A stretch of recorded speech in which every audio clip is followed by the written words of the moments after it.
ang mga nakalap na resibo ngayong hapon. Homemade candy pero sa kalit na mapangiti ka sa tamis at linamnam, mangangasim ka sa hindi kaaya-ayang paraan ng paggawa. Ang siste, naresibuhan na pala dati pero wala pa ring dala.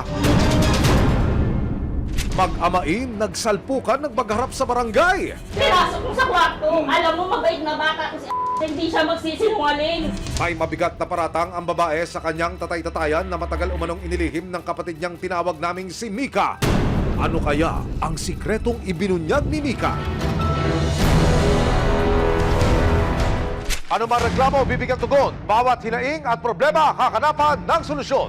Ito ang bago ninyong sandigan, hindi palalampasin ang mga tiwali at maling gawin. Dito, walang ligtas ang abusado at lalong walang lusot ang may atraso. Dahil ang lahat, hahanapan natin ng resibo. Magandang hapon, ako po si Emil Sumangit. Imbes na mapangiti, mapapangiwi ka sa paggawaan ng candy na ito sa Tondo, Maynila.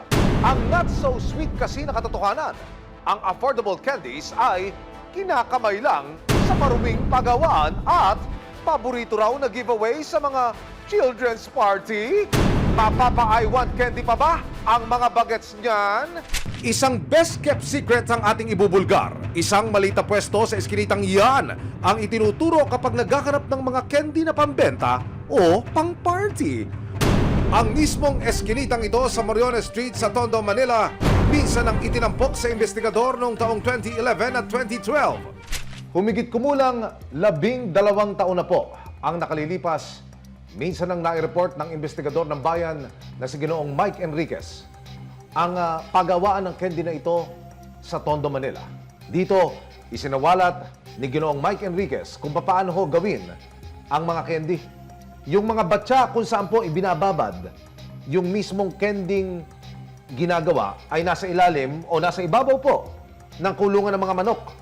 At nasa ilalim naman ng tuntungan ng mga alagang manok. Nasa batya lang po ang mga content ng candy na ito at doon na mismo inihahalo, isinasampay po yung candy ng mga taong walang suot pang itaas kung saan-saan lang. Nakunan din ho kung paano pagputol-putulin yung mga candy kapag ito'y tumigas na. Gamit ho yung gunting, nakuha sa camera naku talaga namang kinakalawang na. Ang paggawaang ito ng candy, proven and tested na noon na may mga violation dahil sa kawalan ng permit at bagsak sa sanidad o kalinisan ng lugar. Makalipas ang higit 10 taon na balitaan ng resibo na may mga nag-ooperate na paggawaan ng candy sa parehong eskinita. At ayon sa asset na tinawag naming si Crystal, sa halip na natuto sa pagkakamali ng mga paggawaan noon, candy kadiri pa rin daw. Oh no! Yung iskinita kasi napakaliit. Tapos tabing ilog. Mayroon tindahan na napagtanungan ko kung saan yung paggawaan ng candy. Sabi niya yan, hilera lahat yan. Nagsisimula ang paggawa ng candy na madaling araw sa loob ng isang bahay. Hindi ko yung pagawaan ng candy. Opo, Bilihan mo. Makikita agad dito ang ilang plastic ng candy na ready na for delivery or for pickup. Isang nagngangalang Nonoy ang kanyang nakausap. Tinanong siya nito kung ilan nga ba ang o-orderin niyang candy. Ang benta sa makukulay na candy, 28 hanggang 35 pesos para sa isang buong pack. Pagbili ko ulit, binigyan nila na ako ng discount. Nakuha ko na ng 28 pesos. Binigay nila sa akin. Habang nasa loob ng pagawaan, tumambad kay Crystal ang hindi sweet, kundi mapait na katotohanan. Susunod! Kapansin-pansin din ang tila hindi nawalis ang paligid na pinagpapatungan ng kaldero na ginagamit sa pagluluto ng mga candy. May mga supot ng basura sa tabi, nilalangaw at parang mapasa-masa pa ang sahig. Abangan mamaya! May mabigat na paratang ang babae sa kanyang tatay-tatayan na matagal umanong inilihim ng kapatid niyang tinawag naming si Mika. Ano kaya ang sikretong ibinunyag ni Mika? May ebidensya, resibo, walang lusot ang may atraso. May aksyon, may ebidensya, resibo, walang lusot ang may atraso.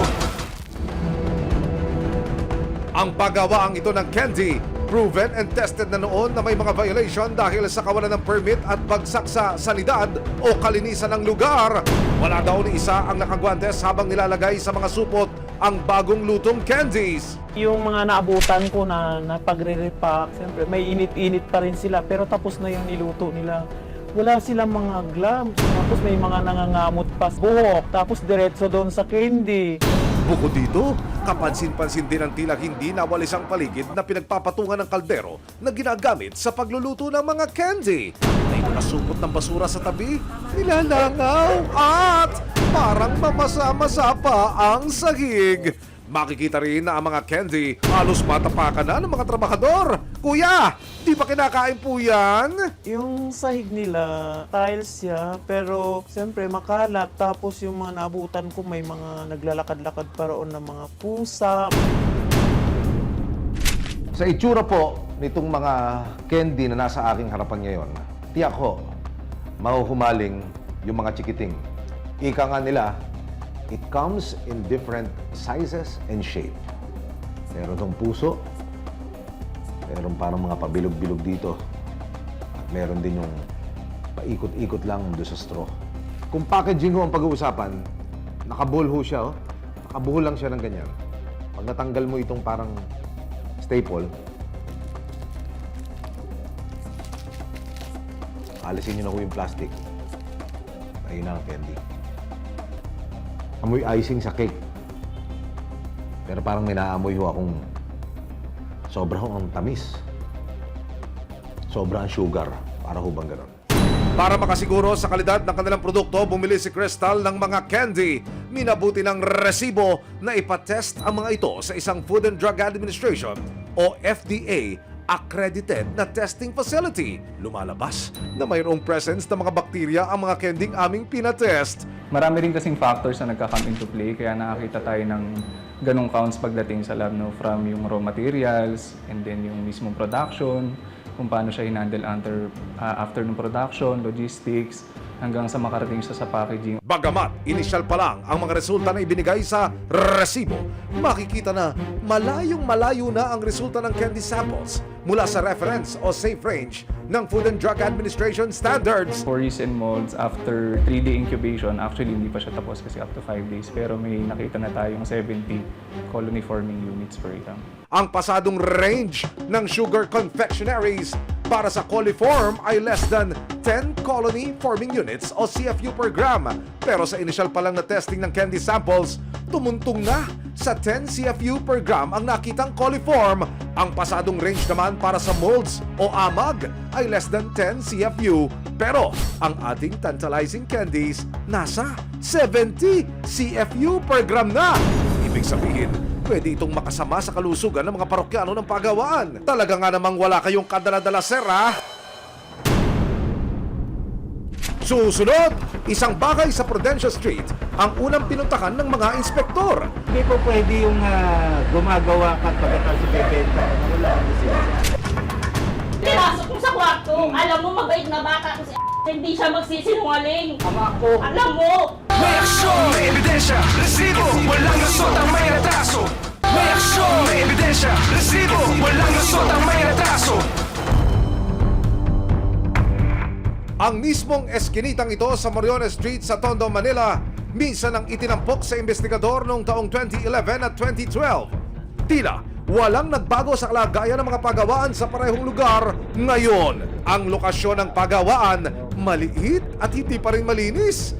Ang palangganang ito, kamukhang-kamukha sa ginagamit nila ngayon. At higit sa lahat, nakahubad pa rin ang mga mano-manong gumagawa ng mga candy at walang suot na anumang gloves at hairnet.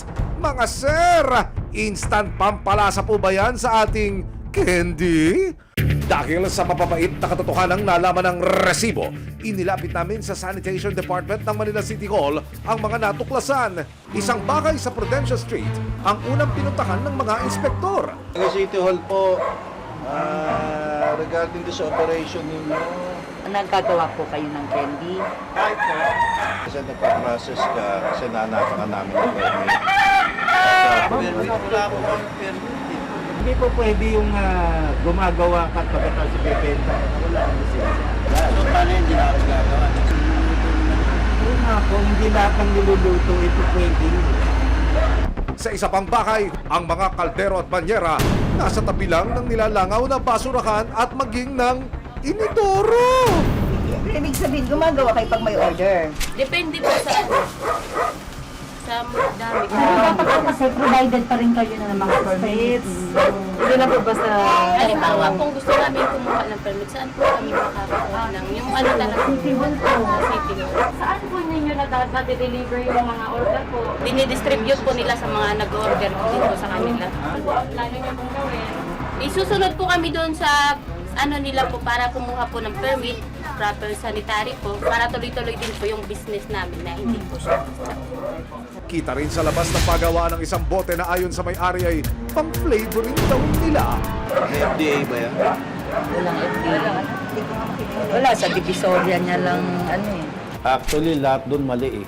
Kasi kung babasahin natin yung process flow ng mula kung saan nila kinuha yung raw materials nila, kung katulad ng sinabi ng kasama namin, expiry date, yan ba'y aprobado ng FDA. Ngayon, doon nakita nyo naman sa preparation area nila,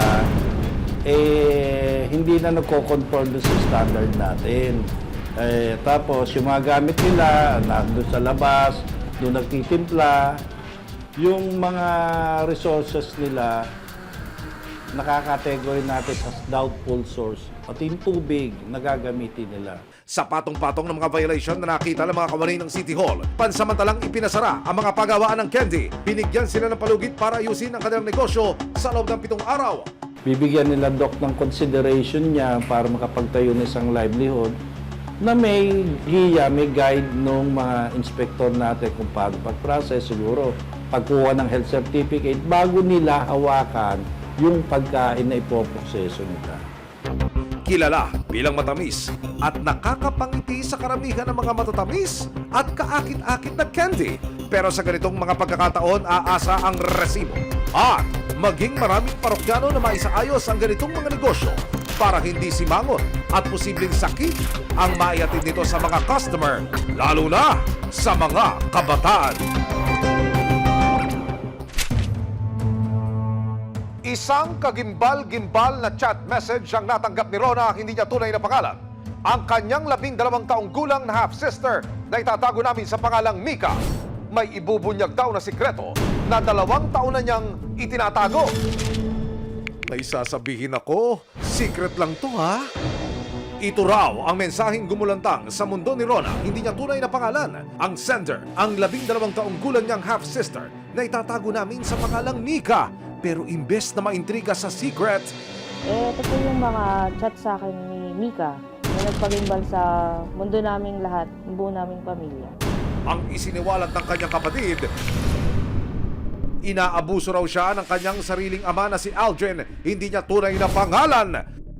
Nang pilitin pa ni Rona si Mika na ilahad ang detalye ng pananamantala, umamin ang kapatid na makailang ulit na raw siyang pinagtangkaang halayin sa loob ng sarili nilang tahanan. Parang bangungot. Alos, hindi ako makatulog noon sa pag-aalala. Kasi natatakot ako na tuwing gabi, baka may gawin ulit yung tatay niya sa kanya. Panganay na anak si Rona ng kanilang ina sa unang nobyo nito, habang ang mga nakababatang kapatid na sina Mika at Angel ay anak ng nanay nila sa napangasawang si Aldrin.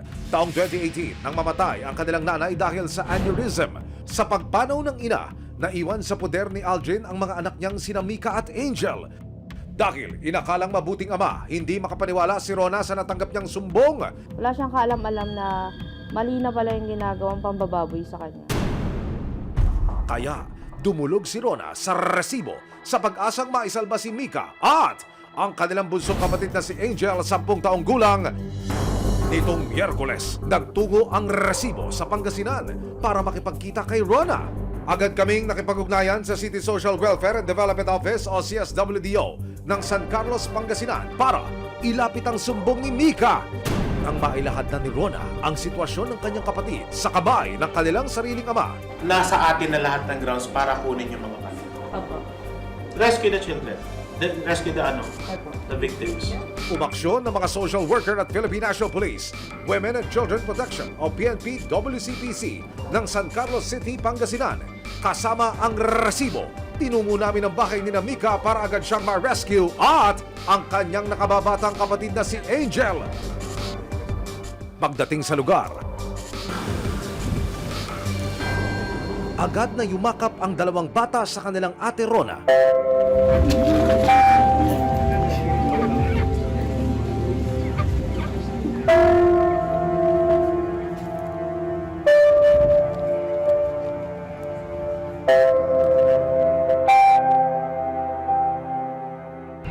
Para magkaliwanagan, inimbitahan si Aldrin sa barangay.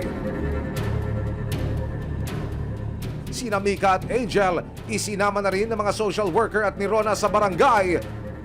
Nang makaharap ni Rona si Aldrin, dito na sumabog ang ilang araw na niyang kinikimkim na galit sa kanyang stepfather. Wala kayong lahi, baka siya lang. Pinasok mo sa kwarto. Alam mo, mabait na bata ko si hindi siya magsisinungaling. Ama ko. Alam mo Alam kung gaano mabait tong bata, hindi nga lumalabas ng bahay, di ba? Hindi pa ako siraw. Hindi. Ito, may chat siya sa akin eh. Nagmamakaawa. Sinubukan ng resibo na makapanayam si Aldrin tungkol sa akusasyon ng kanyang minor de edad na anak pero tumanggi siyang magbigay ng pakayag. Sa mga social worker lang daw siya makikipag-usap. Siyempre, hindi pa naman natin ito napatunayan na ibig sabihin na sinabi ng isang party, isang taon na may ganitong nangyari, ayun ay nagpaparilahan na ano. Pero kasi tatay ito nagsasabi. Oo, kasi nakita ko talaga. Since mga dalaginding po yung mga anak. May mga limitasyon talaga yung mga pakantong-kantong, gano'n. Yung payakap-yakap, may mga limitasyon. Pero si Rona hindi binibili ang pagde-deny ni Aldrin. Kaya si Rona inilabas ang mga resibo. Pwede ko po bang ipabasa sa inyo lahat ng chat sa akin? Si Papa kasi matagal ko na tong sinisekreto. Sasabihin ko na sa inyo pero sa inyo ko lang sasabihin. Bakit? Ako ni Papa minsan. Ano?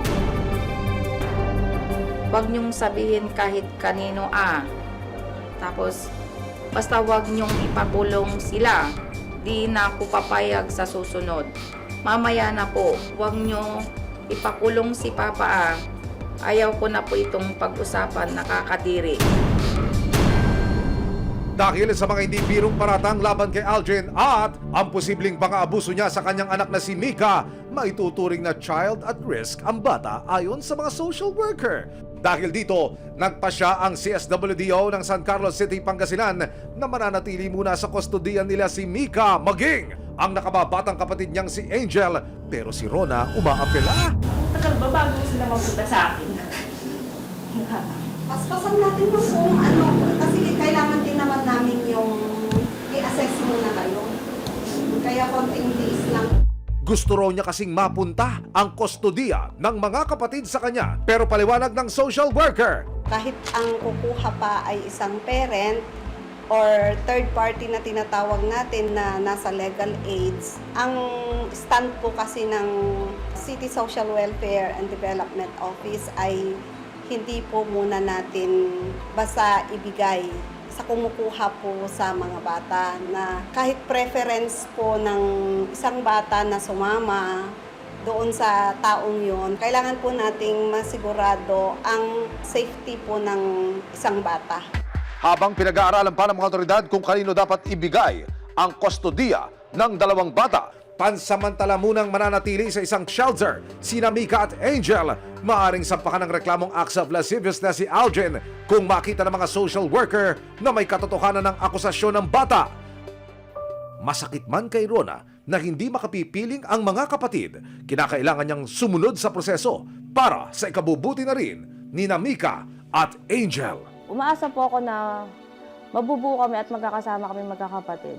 Naniniwala po ako na sa tama yung bata, na dapat bigyan talaga sila ng hustisya.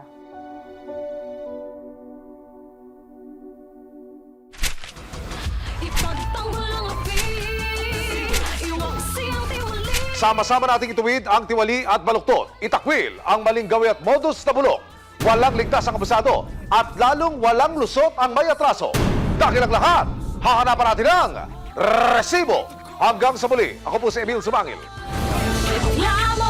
May aksyon, may ebidensya. ebidensya, resibo, walang lusot ang may atraso.